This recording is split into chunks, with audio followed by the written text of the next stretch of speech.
So, picture this, a swanky, marble-clad apartment in the heart of Moscow. It looks like a dream, but inside, it's awkward as hell. You've got Vladimir, this old-school tycoon who's rich, cold, and basically treats everyone like an employee.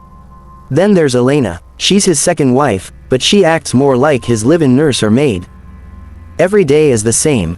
She wakes up at the crack of dawn, opens the curtains, and whips up breakfast like she's still on duty at the hospital.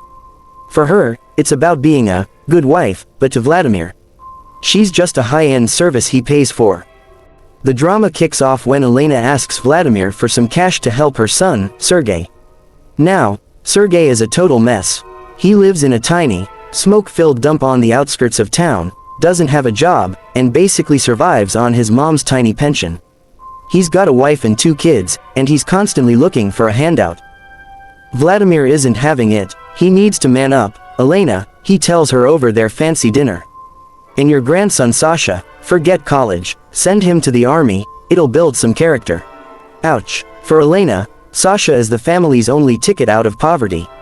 But to Vladimir, Sergei and his family are just parasites. The kicker, Vladimir has a daughter of his own, Katya. She's a cynical, rebellious hot mess, but because she's his flesh and blood, he puts up with her while treating Elena's family like strangers. Here's the thing about the irony of it all. Vladimir actually has a biological daughter named Katya. She's a total free spirit, cynical, and lives what her dad would call a hot mess of a life.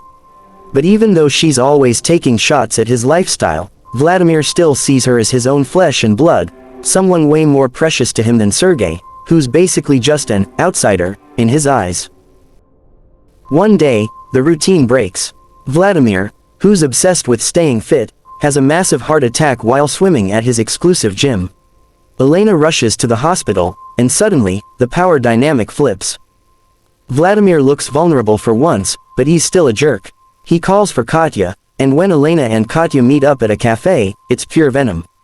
Katya looks at Elena like she's just some lucky nurse who hit the jackpot by marrying her dad. But what Katya and Vladimir totally underestimated is how far a mother will go when her back is against the wall. When Vladimir gets back home, he drops a bombshell: "I'm signing my will tomorrow." Katya gets everything. "You'll get a monthly allowance for life, Elena," but Sergei's family gets 0. That night, the vibe in the apartment gets pitch black.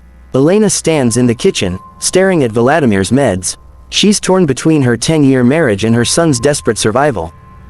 With shaking hands, she looks up some medical info, crushes a bunch of pills that are basically poison for a heart patient, and stirs them into Vladimir's drink. She serves it with a tiny, unreadable smile. She watches him drink it. She waits. When he starts crashing in bed, she doesn't call 911. She just sits there on the floor, breathing hard, knowing she just traded her soul for her grandson's future. As soon as he's gone, she goes into cold-blooded mode. She finds the unsigned will and burns it in the sink. No will, no problem. According to Russian law, as the widow, she gets half the fortune. The funeral is a somber affair. Katya actually breaks down crying, which is wild for her. Elena stands there like a statue.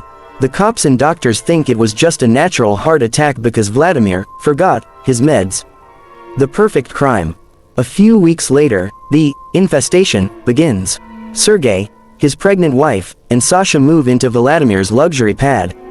They're drinking beer on the balcony, flicking cigarettes onto the clean Moscow streets, and blasting the TV in the once silent rooms. Sergei feels like he won the lottery without lifting a finger. Sasha gets his tuition paid, but instead of studying, he's out with his gang getting into brutal street fights. The movie ends with a shot that'll haunt you. Sasha is standing on that fancy balcony, looking down at kids playing soccer. He doesn't look grateful. He looks just as aggressive and lazy as his dad, except now he's got blood money in his pocket.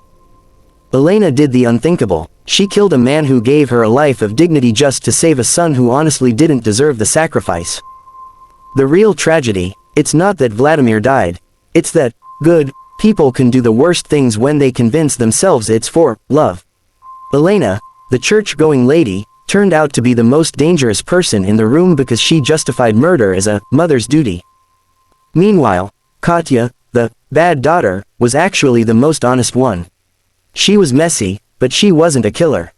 Now, in that fancy apartment, a new baby named Vladimir is crying in the dead man's room. It's a whole new cycle of mess. The wealth is in the hands of people who don't respect it, and Elena is left sitting at the table, staring into space. Did she win, or did she realize that by saving her family's bank account, she completely trashed their morals? The silence in the apartment is gone, replaced by Sergei's noisy family, but Elena will probably never have a peaceful night's sleep again.